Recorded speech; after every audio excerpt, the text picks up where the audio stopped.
Hospital Unimed promoveu uma série de palestras abertas ao público nos mais diferentes temas, entre eles qualidade de vida, como enfrentar a morte e absenteísmo.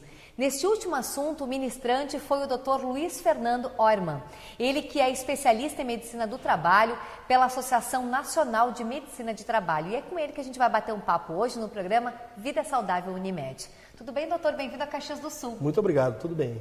Esse é um tema bastante interessante, né? Absenteísmo, enfrentado por muitas organizações com preocupação. Na verdade, quais são as causas mais frequentes da falta do trabalhador no emprego e dos atrasos? Falta motivação? Na realidade, o absenteísmo é uma manifestação de uma inadequação ao trabalho. Não haveria uma inadequação maior ao trabalho do que não ir a ele, né? Então, na realidade, o absenteísmo é um grande termômetro da inadequação. E na inadequação, vem entre as causas dela, aí sim, a falta de motivação, a falta de espírito de equipe, a falta de compreensão da importância que cada trabalhador tem no contexto da empresa, os relacionamentos interpessoais, intersetoriais difíceis, complicados, dentro das diferenças pessoais, a intolerância, principalmente a intolerância ao que o outro tem de diferente da gente, né? São causas de inadequação ao trabalho. E é claro que ela se manifesta clinicamente, digamos assim, dentro da clínica do trabalho, como ausência ao trabalho. Na realidade, a falta de motivação, sem dúvida, é uma das causas dessa inadequação. Doutora, as organizações bem-sucedidas, elas estão incentivando a presença dos funcionários e até desestimulando as ausências através de práticas gerenciais, eu diria até culturais. Esse é o caminho, ou seja, beneficiar o funcionário, oferecendo, de certa maneira, uma premiação aos que cumprem o seu trabalho? Exato, a premiação, na realidade, é apenas uma parte do problema. O que se deve criar nas organizações é um ambiente propício vamos dizer, ao desestímulo ao absenteísmo. Qual é esse ambiente? É um ambiente onde o trabalhador se sinta não como uma peça de uma engrenagem, mas ele se sinta parte de um esforço de produção. Saber que da produtividade individual de cada um dos trabalhadores depende a produtividade coletiva. Saber da importância que ele tem na organização, no sistema. E realmente isso cabe à empresa, porque à medida em que se despersonaliza o trabalhador, se transforma nomes em números, que é um erro, né? Se faz com que o trabalhador se sinta apenas uma peça descartável dentro da organização, isso certamente é um estímulo a que ocorra o absenteísmo. Os tratamentos personalizados, individualizados, as abordagens individuais do trabalhador, o estudo das necessidades extra-empresa que esse trabalhador tem, como é que ele está vivendo na sua casa, quais são os trajetos que ele faz para ir e voltar do trabalho, né? Quais são as condições que ele tem de repouso fora do trabalho quando está em casa. E essa pesquisa, essa busca desses dados faz, em última análise, que o trabalhador saiba que a empresa está preocupada com a saúde dele e, consequentemente, com o rendimento dele. Eu ia lhe perguntar quais as práticas gerenciais e culturais mais comuns e que realmente funcionam. Realmente, essas práticas de tornar um time de trabalhadores, né? O que a gente hoje costuma dizer nos treinamentos, né? Dos grupos de trabalhadores. Nós precisamos ser um time. O trabalho é algo que se busca coletivamente, né? As iniciativas individuais geralmente não dão certo, né? E a formação desses times vencedores faz com que o indivíduo, mais uma vez usando uma linguagem futebolística, literalmente vista a camiseta da empresa. Saber que ele é importante para a empresa, mas que também a empresa existe em função dele e da sociedade, né? Porque se a gente for raciocinar assim, por que existem as empresas, né? As empresas só existem para servir ao cidadão, né? Senão não existe objetivo nenhum na existência da empresa. Sem capital humano não há capital produtivo. Exatamente. E o maior patrimônio que as empresas têm são os cérebros que ela tem à sua disposição. As empresas que deram certo, e tem um autor americano que fala muito das empresas que chegaram para vencer, são empresas que valorizaram, acima de tecnologias, acima de know-how, valorizaram as pessoas que elas tinham, né? E Jim Collins, que é um estudioso do trabalho norte-americano, tem essa pesquisa. Ele estudou as empresas que deram certo no mundo, na história da humanidade, como, por exemplo, a Nestlé, na Suíça, a GM nos Estados Unidos, que foram empresas que surgiram literalmente em fundo de quintal. Por que que elas se tornaram a Nestlé e a GM? Foi porque elas compraram máquinas? Não, porque elas valorizaram o patrimônio humano. E nós temos recentemente o exemplo da Microsoft norte-americana, em que é um exemplo mundial de gestão de pessoas, né? Gestão de cérebros. Né? E justamente isso é que faz a empresa vencer, é o diferencial. E isso faz com que o trabalhador se sinta parte de uma organização importante, em que ele se sinta importante nessa organização. Isso é um desestímulo ao absenteísmo. Para uma organização, doutor, quais são as consequências do absenteísmo?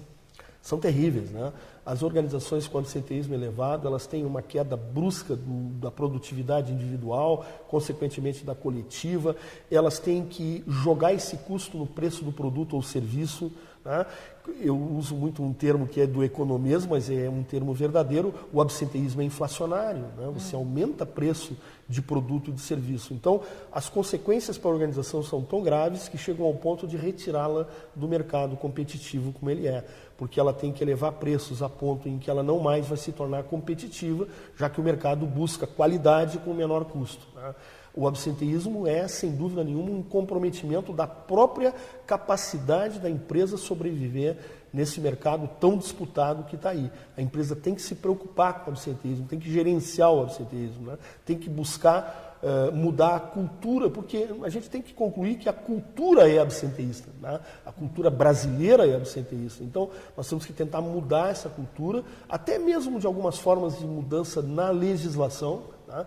Uma forma do indivíduo poder gerenciar o seu próprio absenteísmo. Hoje, por exemplo, o indivíduo, para tirar uma carteira de motorista, para renovar a CNH, se ele não for motorista profissional, ele tem que faltar ao trabalho, né? Porque se ele for tirar a carteira de motorista e vier com comprovante lá da polícia, ele tem uma falta justificada e ele tem um abono do repouso remunerado, mas tem descontado as horas não trabalhadas. O que ele faz? Ele tira um atestado médico.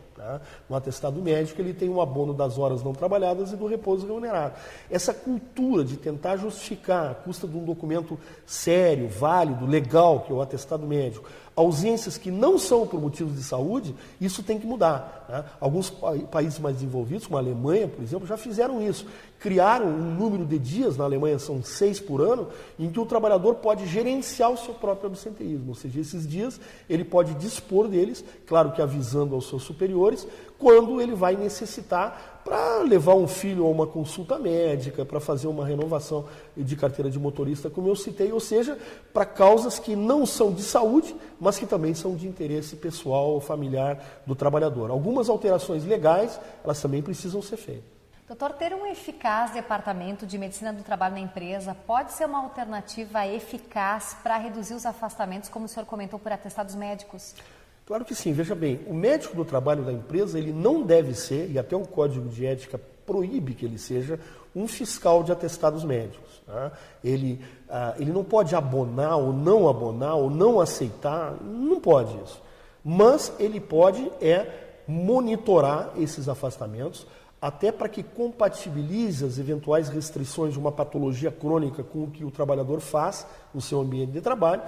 E com isso ele pode tentar conciliar as questões de afastamento por doença com a atividade que o indivíduo desempenha na empresa. Ele não deve ser um fiscal, mas sem dúvida ele pode fazer a monitoração dessas ausências motivadas ou não por doenças ou, na maioria das vezes, maquiadas, né, para usar um termo comum, por um atestado médico, né?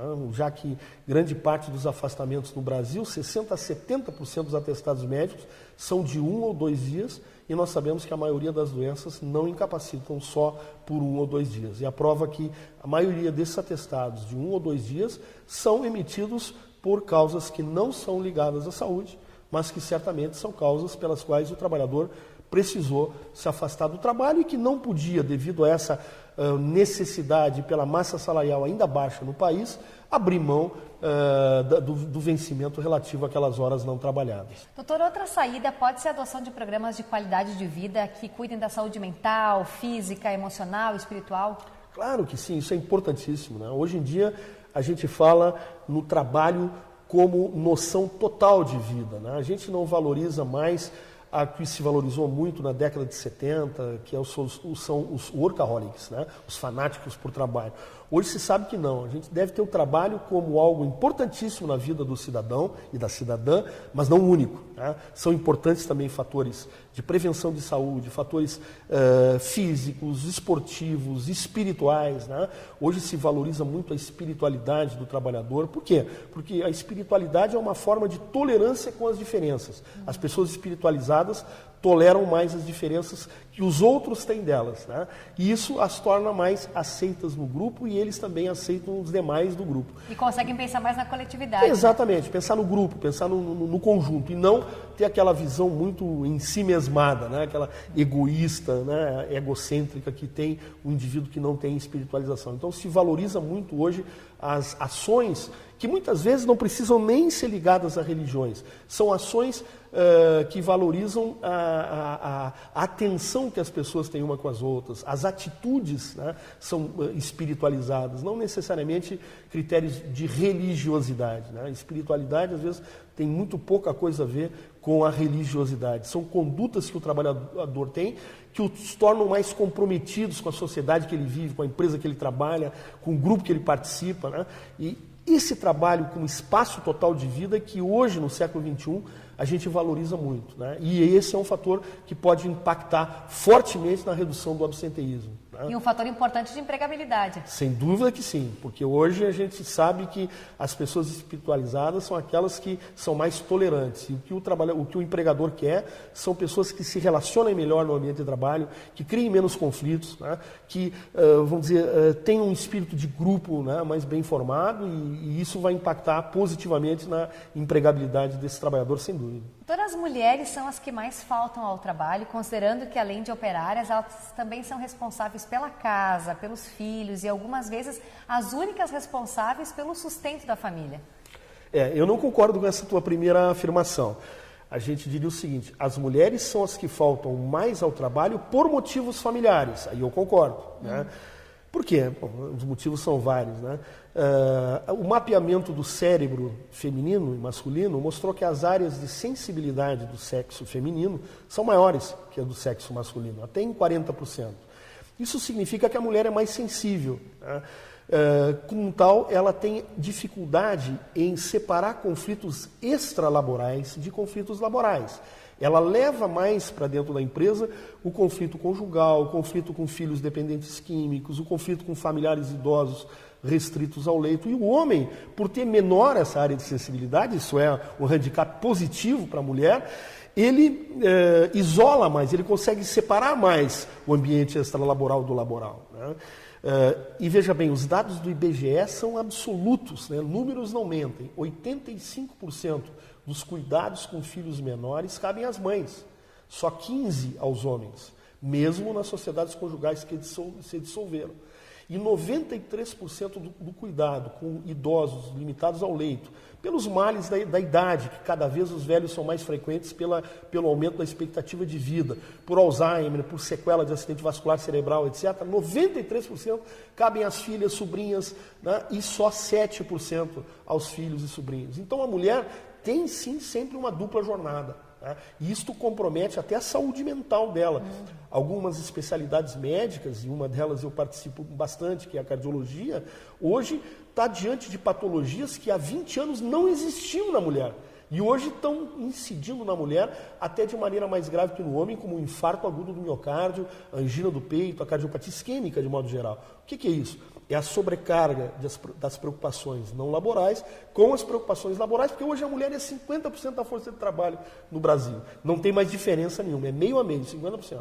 Mas 85% e 93% de cuidados com familiares e com crianças. Então há uma discrepância e nesse ponto a mulher é injustiçada. Né? Ela é injustiçada. Agora, por isso, sim, ela falta mais ao trabalho. Em compensação, ela tem um grau de responsabilidade, de adesão ao trabalho, que muitas vezes é superior ao homem, que falta por outros motivos. Esporte, lesão, né, coisas diferentes que são mais atribuições do sexo masculino. Então, regra geral, o absenteísmo homem e mulher é igual. Os motivos do absenteísmo são diferentes. Muito obrigada, doutor, e até a próxima. Muito obrigado. Eu conversei com o Dr. Luiz Fernando Orman, ele que é de Rio Grande, está aqui em Caxias do Sul, participando dessa série de palestras promovidas pelo Hospital Unimed. A você que esteve conosco, obrigada pela audiência. Nos encontramos na próxima edição do programa Vida Saudável Unimed. Até lá!